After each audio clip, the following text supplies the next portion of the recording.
Texto que se encontra na carta aos Hebreus, no capítulo 3, versículo 16 e iniciando o capítulo 4. Leamos. Porque havendo alguns ouvido, o provocaram, mas não todos os que saíram do Egito por meio de Moisés. Mas com quem se indignou por 40 anos? Não foi porventura com os que pecaram, cujos corpos caíram no deserto? E a quem jurou que não entrariam no seu repouso, senão aos que foram desobedientes? E vemos que não puderam entrar por causa da sua incredulidade. Temamos, pois, que porventura deixada a promessa de entrar no seu repouso, pareça que algum de vós fique para trás. Porque também a nós foram pregadas as boas novas, como a eles, mas a palavra da pregação nada lhes aproveitou, porquanto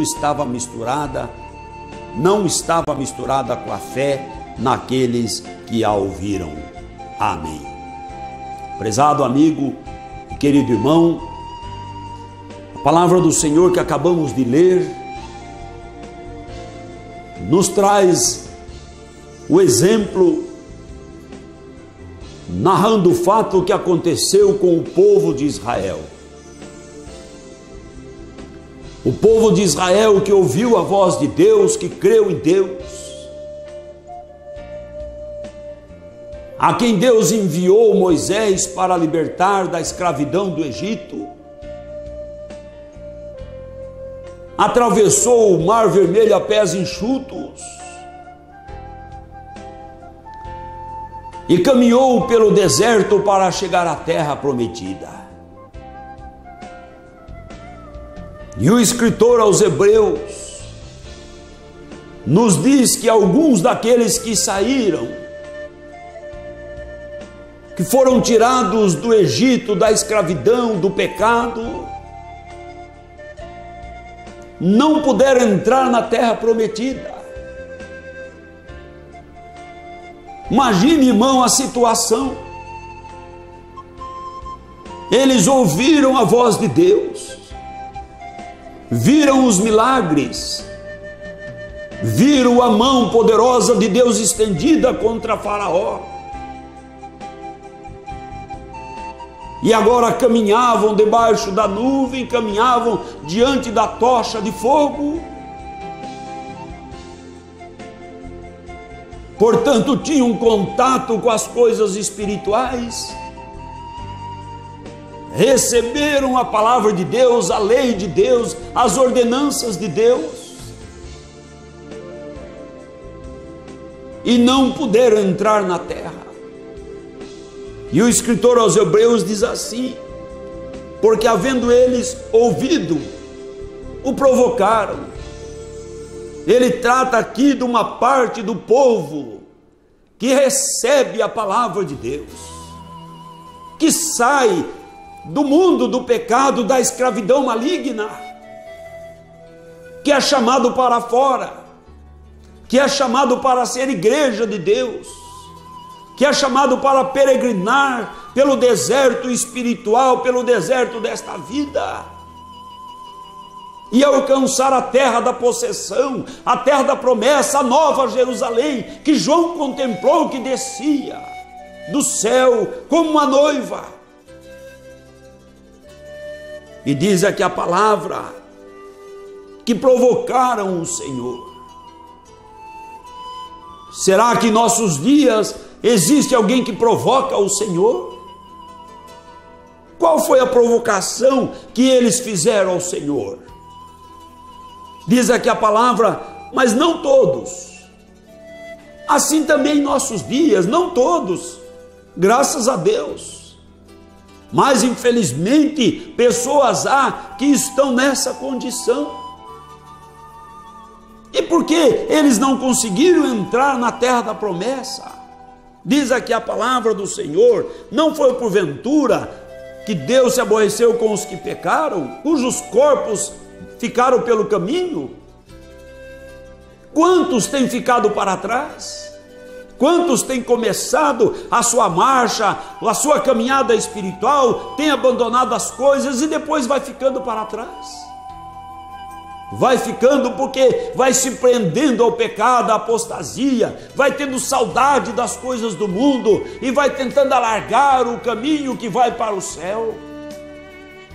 Diz aqui a palavra do Senhor, vemos que não puderam entrar por causa da incredulidade. Não é de se pensar que se eles saíram do Egito é porque criam em Deus? Se eles não crescem em Deus, por que Deus os tirou do Egito? Assim também hoje Deus tem chamado aqueles que creem. Mas aqueles que creem devem ser perseverantes em obedecer a palavra de Deus. Porque diz aqui a palavra que eles não puderam entrar por causa da incredulidade. A incredulidade os fez pecar e aborrecer a Deus. E diz aqui, temamos, pois, que porventura deixada a promessa de entrar no seu repouso, pareça que algum de vós fique para trás. O escritor aos Hebreus, ele nos traz a narrativa desse fato ocorrido entre os hebreus, para lembrar cada um de nós em nossos dias que estamos nessa caminhada para entrar no repouso celestial, no descanso bendito que o Senhor Jesus Cristo preparou para todos quantos amam a sua vinda gloriosa que se aproxima. E ele diz aqui na palavra, a promessa de entrar no seu repouso pareça, porque dá a impressão e é notório que alguns estão ficando para trás. Quantos que caminhavam tão bem, entregaram-se inteiramente ao Senhor Jesus para viver piamente na presença do Senhor e começar uma carreira gloriosa, colocando as coisas de Deus em primeiro lugar. E quando ouvia as Escrituras, dizia, está escrito? Se está escrito, eu quero ver. O Senhor mandou fazer, então quero fazer. A igreja primitiva fazia, então é assim que eu vou fazer. Se Deus está mandando a sua palavra, eu quero obedecer. E vai caminhando, e vai Deus aperfeiçoando essas pessoas para entrar no descanso celestial, porque o povo saiu do Egito, e na trajetória Deus foi dando a palavra, Deus foi dando a graça, Deus foi ensinando o povo, e o povo foi se aperfeiçoando para entrar na terra prometida. Em nossos dias, como é? Deus chama a pessoa para sair do mundo, e a pessoa sai, se converte a Cristo. E quantos estão dizendo, o Brasil até está sendo um país que está se convertendo a Cristo. Que maravilha e que bom ouvir isso. Mas é isso o suficiente? Converter a Cristo equivale ao que lemos aqui, sair do Egito. Sair do Egito é ótimo, é muito bom sair do Egito, deixar a escravidão, deixar Faraó, deixar o chicote de Faraó, deixar a mão pesada do inimigo, estar debaixo do jugo do inimigo é terrível. Sair do Egito é ótimo, sair do Egito, sair da opressão maligna, sair do pecado, sair do vício e romper com este mundo de pecado é ótimo, é ótimo. Mas de que adianta sair do Egito se não entrar na terra prometida? Sair do Egito para morrer no caminho? Sair do Egito para caminhar um pouco de tempo e perecer no deserto? Aí não tem nada de ótimo, aí é triste a situação, aí de ótimo fica caótico. E não é isso que Deus quer para mim, nem para você. Não é esse o plano de Deus para a sua igreja. Deus não chamou a sua igreja para sair do Egito de pecado, para deixar a idolatria, para deixar a mentira, para deixar os dogmas, para deixar os falsos ensinos e estar na beira do caminho, ou estar andando ao meio caminho simplesmente, e depois voltar à apostasia, voltar ao pecado e se acostumar com o mundo e andar a passos largos para a destruição. transgressão e perecer no meio do caminho. Não, Deus lhe chamou para entrar no gozo celestial. Deus lhe chamou para fazer parte da noiva santa, adornada com o poder, com a obediência do Senhor Jesus Cristo, com a obediência da sua palavra, com a fé de Jesus, e assim entrar na glória celestial. O plano de Deus não é que ninguém fique parado no deserto, mas o escritor aos Hebreus diz: temamos, para que não aconteça conosco, comigo, com você, de prostrar no deserto. Lá aos Gálatas, ele diz assim: corris bem, quem vos fascinou de passar deste para outro evangelho? Porque Deus exige a conversão, que é deixar o Egito, e Deus exige a santificação, sem a qual, Hebreus 12:14, sem a qual ninguém verá ou morará com o Senhor.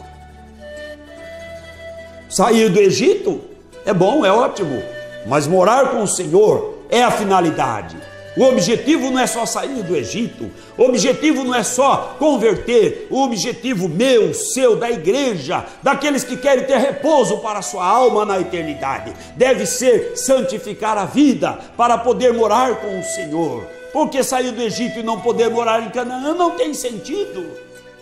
Mas aqui diz a palavra que uns ficaram para trás, porque a incredulidade entrou no coração deles. Eles receberam a palavra, mas não puderam misturar com a fé. A fé não era suficiente para ser misturada com a palavra. Hoje é a mesma coisa, a palavra está sendo anunciada, mas que haja fé no seu coração para misturar com a palavra e romper com o comodismo, com a vaidade e com a apostasia que tão corrompe tantas coisas e tantas pessoas, e que de tão perto campeia as almas daqueles que estão desapercebidos. Que você esteja apercebido o tempo em que vivemos e rompa pela fé com a vaidade, dizendo: eu vou santificar a minha vida e vou morar com o Senhor Jesus Cristo. Porque sem santificação, quantos vão morrer pelo caminho? Quantos estarão clamando naquele dia: Senhor, eu fui convertido, eu saí do Egito, eu deixei o pecado lá, o vício, eu não estava mais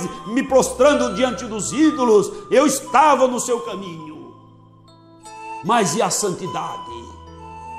E a fé misturando com a palavra de Deus para a obediência? Porque fé misturada com a palavra resulta em obediência, resulta em perseverança, resulta em santificação, e é isso que o Senhor fala. E ele diz assim: porque também a nós foram pregadas as boas novas, como a eles, mas a palavra da pregação nada lhes aproveitou. A palavra da pregação, nos dias de hoje, não tem sido aproveitada por muitas pessoas, porque as pessoas ouvem e esquecem. Ouve, guarda aquilo que massageia o seu ego, aquilo que é promessa de prosperidade, aquilo que é promessa de riqueza, aquilo que faz bem para o seu eu, e vive um evangelho antropocêntrico ou homocêntrico. O evangelho voltado para o eu, para o homem. Mas o evangelho que te colocará lá na glória, no descanso, é o evangelho que exige renúncia à transformação, santidade, obediência à palavra do Senhor Jesus Cristo. Então, amado amigo, prezado irmão, não esqueça de pegar a sua fé e misturar com a palavra do Senhor e pôr em prática, em obediência, toda a doutrina bíblica e apostólica que traz a santificação para a igreja do Senhor Jesus Cristo, para cantar o hino da vitória, entrando no repouso celestial. Guarde a palavra do Senhor, persevere em guardar, para que você não fique prostrado no caminho, porque ele diz assim: a palavra da pregação nada lhes aproveitou. Eles saíram do Egito, parece que tinha proveito, mas não puderam chegar na terra, então o proveito ficou sem efeito. É isso que diz aqui: porquanto não estavam misturados com a fé naqueles que a ouviram. Quanto você já tem ouvido a palavra de Deus e você não tem tomado a decisão, não vai ter proveito. Só ouvir não vai acontecer nada. Mas ouvir, misturar com a fé, tomar decisão de dizer hoje, levantar-me e irei ter com meu Pai. Hoje eu vou me reconciliar com o Senhor Jesus Cristo. Hoje eu vou voltar para os caminhos do Senhor. Hoje eu vou entregar a minha vida ao Senhor Jesus Cristo. Hoje, de hoje em diante, eu vou estar obedecendo às doutrinas da palavra do Senhor e santificando a minha vida. Aí sim será proveitosa a palavra de Deus para a sua vida, se assim você fizer. Que o Senhor Jesus Cristo abençoe o seu coração.